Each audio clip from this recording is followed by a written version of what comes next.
it's pretty complex stuff.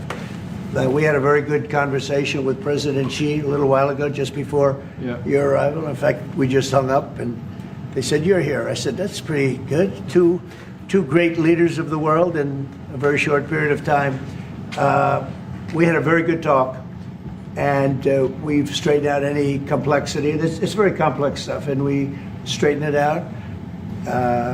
The agreement was we're going to have Scott and Howard and Jameson will be going and meeting with their top people and continue it forward. But no, I think we have everything. I think we're in very good shape with China and the magnets and some other things. So those reduced trade tariff rates, they remain in effect?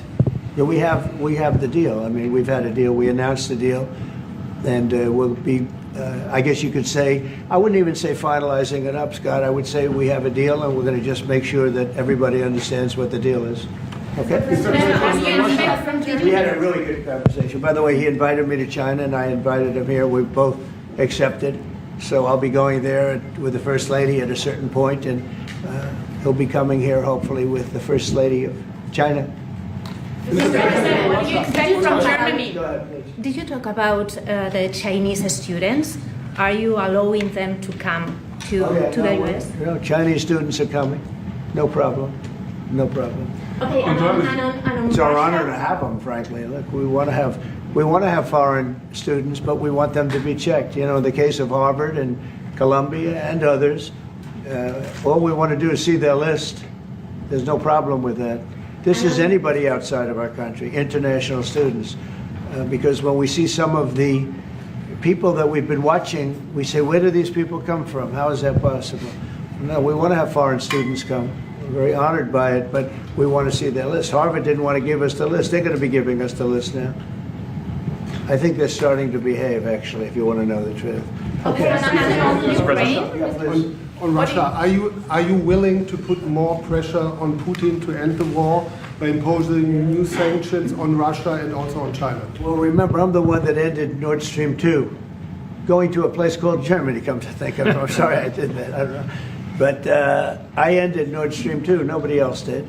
And then when Biden came in, he immediately approved it. That's the largest, essentially the largest pipeline in the world, going to Germany and other countries. And by the way, we have so much oil and gas, you will not be able to buy it all. I mean, you literally, we have so much, and I hope we're going to make that a part of our trade deal because we have more than anybody else. We have actually the most by far in the world, probably double what anyone else has. So we'll work on that. I'm sure that's something we'll discuss today. Mr. President, what do you expect from Germany and what do you expect from the Chancellor?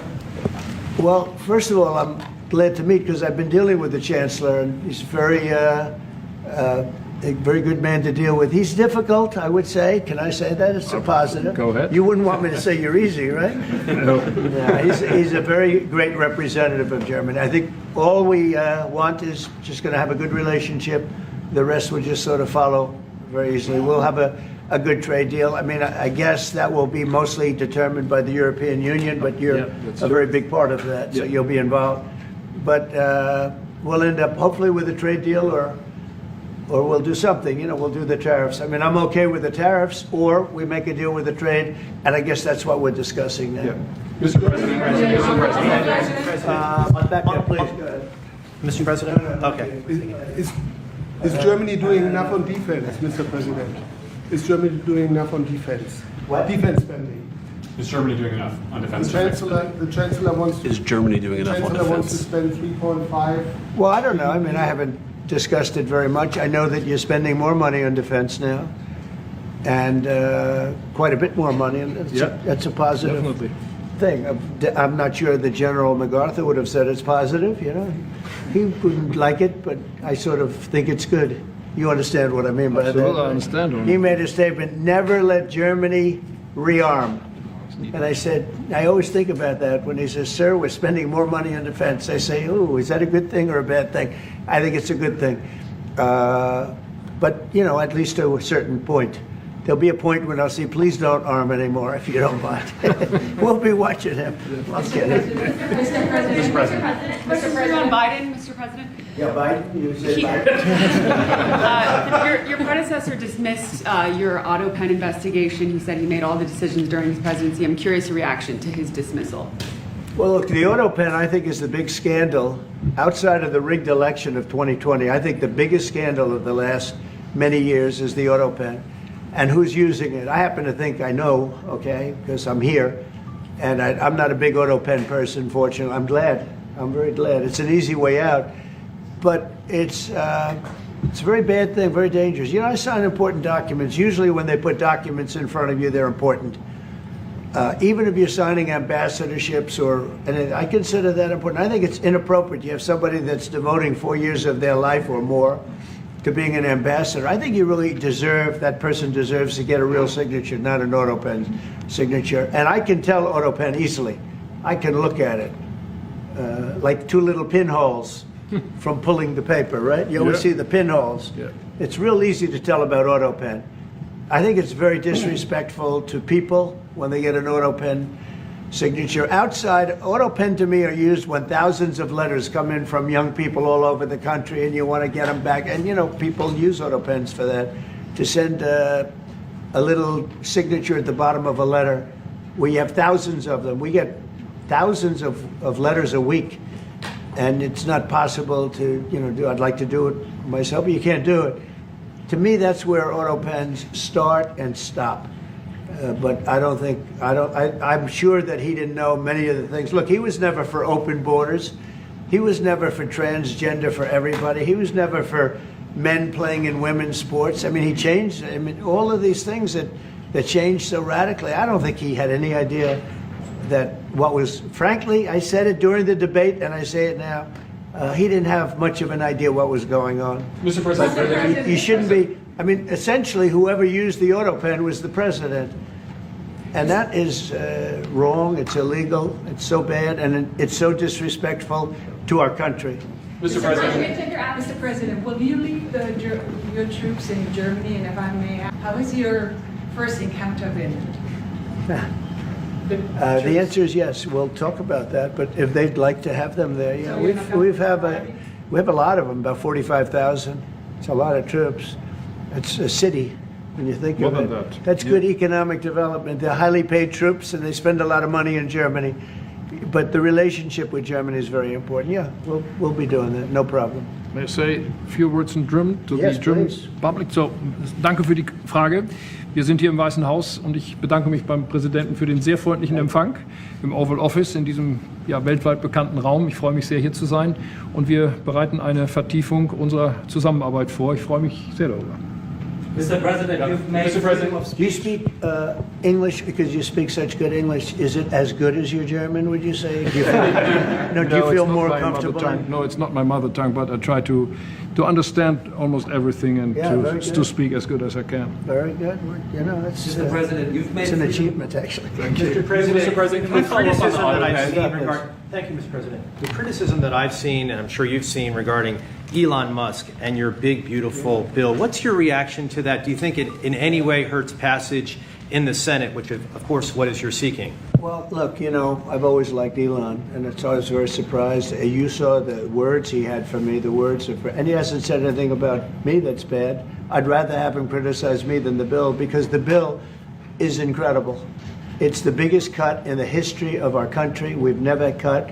It's about 1.6 trillion in cuts. It's the biggest tax cut.